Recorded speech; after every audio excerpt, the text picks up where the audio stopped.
दोस्तों, आज की जो हमारी रियल घटना, जो सच्ची घटना पे आधारित कहानी है, वह हरियाणा के झज्जर की है। जहाँ पे एक बहू गांव पड़ता है, वहाँ पे की ये कहानी है। और कहानी जो है बेहद चौंका देने वाली है कि आपसी रिश्तों पे विश्वास तो आज की डेट में रहा ही नहीं है। कोई कब किसको किस समय धोखा दे दे ये नहीं कहा जा सकता। और प्यार जैसी चीज का तो कोई मोल ही नहीं रहा है।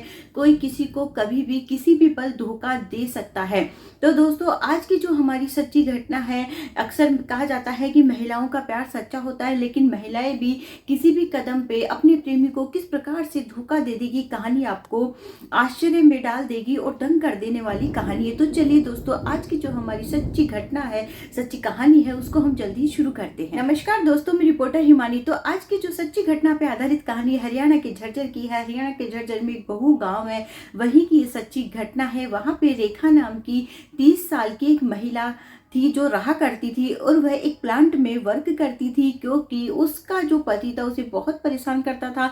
उसके पति की और आपस में अनबन रहती थी। और ये रेखा नाम की महिला है जो दिखने में काफी अट्रैक्टिव लगती थी, अच्छी दिखाई देती थी, बट उसके पति से उसकी नहीं बनती थी। उसका पति उसे ज्यादा पसंद नहीं करता था और अक्सर दोनों में लड़ाई झगड़े होते थे।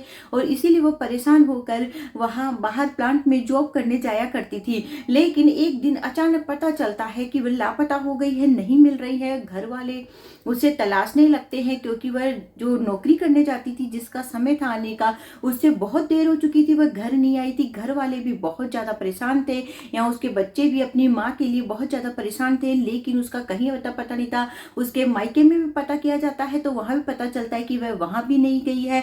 तो सब लोग बहुत परेशान होते हैं और इंतजार करते हैं कि हो सकता है वो लौट आए। एक दिन इंतजार करते हैं, अचानक से व्हाट्सएप पे मैसेज आता है कि एक महिला की बॉडी मिली है, जिसकी भी वह आके उसको एक बार देख ले कि किसकी है, कोई की किसी के संबंधी हो, किसके रिश्तेदार हो, तो एक बार आप आके जानकारी ले ले।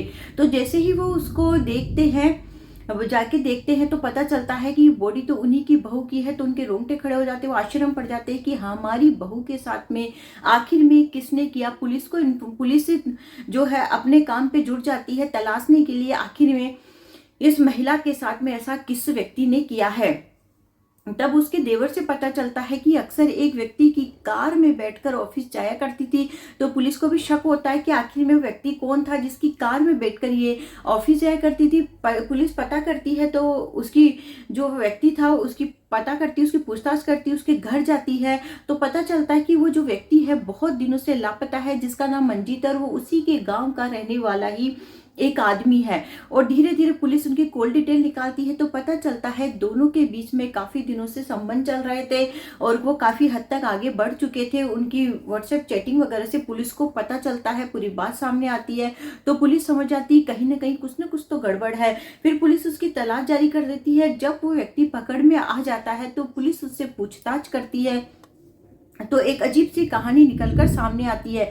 वह बताता है कि मैं यही का गांव का रहने वाला हूं, और वह ज्यादा देर पुलिस से सब कुछ छुपा नहीं पाता है और जल्दी ही पुलिस के सामने दम तोड़ देता है, पूरी बात उगल देता है। और वो बताता है कि ये रोज अपने ऑफिस काम से जाया करती थी, तो मैं इसे देखता था, बस के लिए खड़ी रहती थी, और एक दिन मैंने उसको बोला कि आप मेरी कार में बैठ के जा सकती है। वह मेरी कार में बैठती है, धीरे धीरे हम लोगों में बातचीत शुरू होती है, और ये जो रेखा नाम की महिला है वो मुझे बहुत पसंद आने लगती है। दोनों में हम लोग में दोस्ती धीरे धीरे धीरे बहुत गहरी बढ़ जाती है और काफी हद तक बढ़ जाती है। इनकी दोस्ती, इनके संबंध भी होते हैं, और इस तरह से इनकी दोस्ती इतनी ज्यादा आगे बढ़ जाती है। उसके बाद इनका मिलना मिलाना इसी तरह जारी था।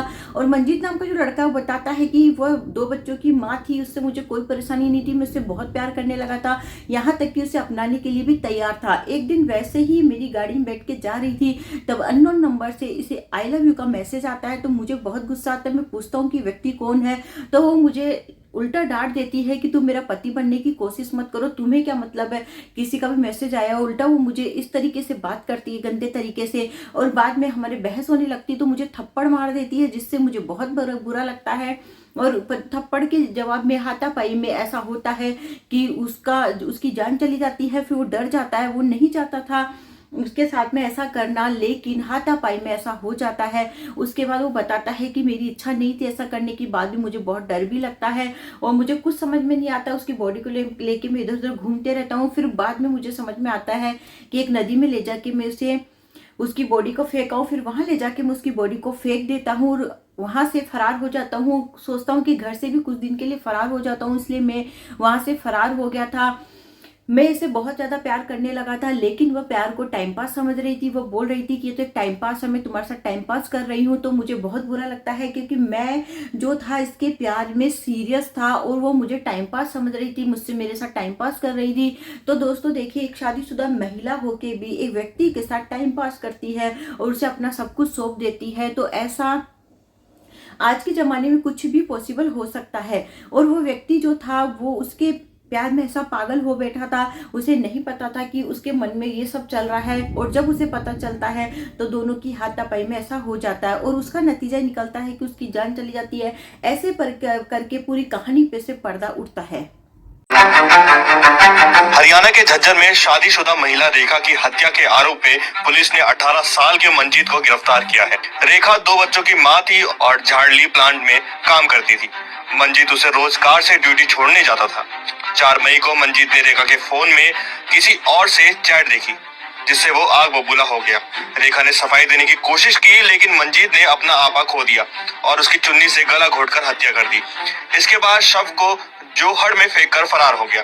पुलिस ने बताया कि मंजीत के पिता की 2021 में सड़क हादसे में मौत हो चुकी है। घर में मां और एक छोटा भाई है। मामा ने बीमार मां को अस्पताल ले जाने के लिए जो कार दे रखी थी, उसी का नंबर दोस्तों देखा आपने, वाकई में कैसी कैसी घटनाएं देश दुनिया में घट जाती है जिसका कुछ कहा नहीं जा सकता। इसलिए आपको ये कहानी सुनाने का उद्देश्य आपका दिल दुखाना नहीं है, सिर्फ आपको सावधान और सतर्क करना है कि देश दुनिया में ऐसी ऐसी घटनाएं घट जाती है। इसलिए आप लोग सावधान रहे, सतर्क रहे और अपने परिवार का ध्यान रखिए। मिलते हैं अगले वीडियो में। बाय बाय दोस्तों।